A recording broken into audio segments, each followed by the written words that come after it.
when I was in Europe, Sweden specifically, the team gave me a car, right? So like when you guys go over to play in Europe, usually the team will give you a car and give you a whole bunch of other stuff and really take care of you. But for me, I only got an Audi A7, or sorry, I only got an Audi A4. No, only. Oh, But it was just a stock model. But man, could that thing hum. But when you get to the big leagues, the real big leagues, they'll give you that same Audi A4 with a custom team paint job. They'll put the logo on it. And in a lot of leagues, they'll put guys' name and number on it. And I thought to myself, it was cool for me turning up to practice in an Audi A4.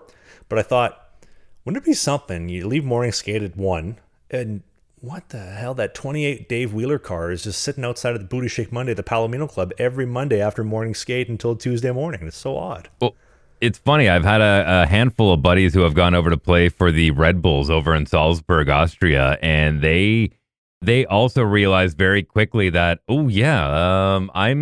I'm basically branded in this vehicle, and I think that's kind of on purpose by the management to keep you accountable, to make sure that you're not pulling into the Sniffers Row at 2 in the afternoon, that you're not necessarily pulling into places that you shouldn't be. That it's no different than driving around a company vehicle. You know what I mean? Like you're driving a company vehicle. You make sure you're not going through red light cameras. You're making sure you're not speeding. You're making sure you're not making left-hand turns where you're not supposed to. It keeps you accountable. It's a weird way of babysitting.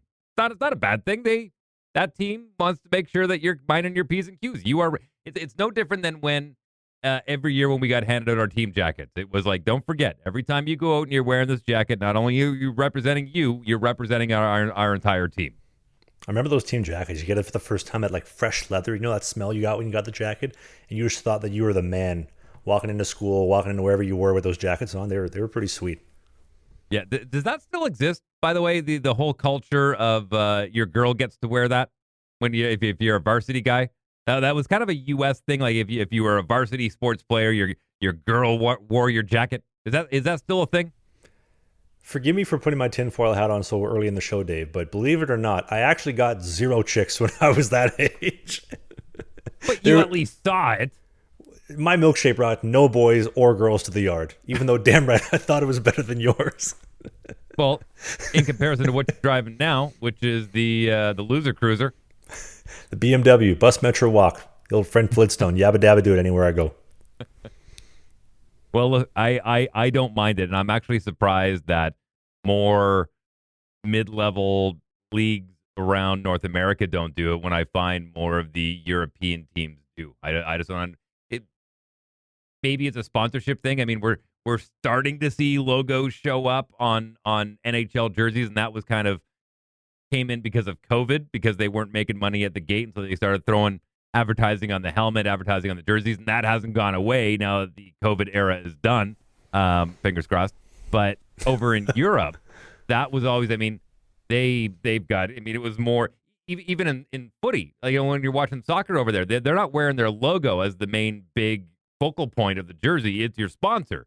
And hockey's kind of the same way. I mean, they got vehicles parked up in the corner of the rink so you can see it on the video screen, and their jerseys, their helmets. I mean, everything's just one big advertisement. The Spangler Cup's still like that. So North American hockey has slowly been making their way towards that, especially with this new, I don't even know what to call it, the boards, the advertising that they're putting around the boards in the NHL that we only see on the screen in the overhead shot, and then it's different for the local people and the ones behind the net on the glass for Kia, and they're finding really, as much as I appreciate the technology behind it, man, marketing has really stuck their nose in there, saying we can capitalize on that.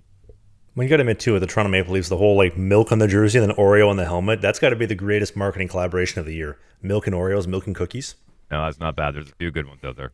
Actually, I had a thought too the other day. I know Christmas is coming up right around the corner, and you got to leave out cookies and milk for Santa. And I thought to myself, when for those listening that are of age, when I realized that it is what it is, I thought to myself, God damn, dude, every Christmas Eve my dad was burying like a dozen chocolate chip cookies and milk in the middle of the night. Like 3 a.m, just shoveling them in. Hey, if you enjoyed this video, hit the subscribe button. We do a new podcast every single Sunday during the season called Sling the Biscuit. It is a non-mainstream hockey podcast, so we talk about my hockey career, the minor pros, Spain, the Fed, you name it, all the stuff that you won't hear in the mainstream news. Music, pop culture, politics, a little bit. Thanks for watching this video, and we'll see you soon.